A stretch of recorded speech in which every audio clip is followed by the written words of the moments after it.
এই তো দুপুরের উমান যে রোদ বাইরে, একটু একটু বাতাস,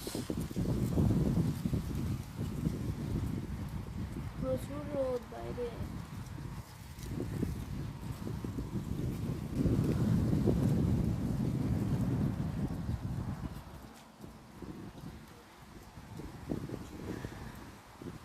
বাইরে একটা মানুষও নাই, সবাই শুধু ঘুমায়। হালকা হালকা বাতাস, অনেক ভালো লাগতেছে, মিষ্টি বাতাস। এই তো এদিকে আমি কাপড় শুকাই দিছি।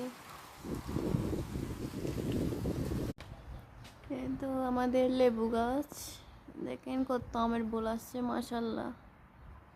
আল্লাহর সৃষ্টি কত সুন্দর।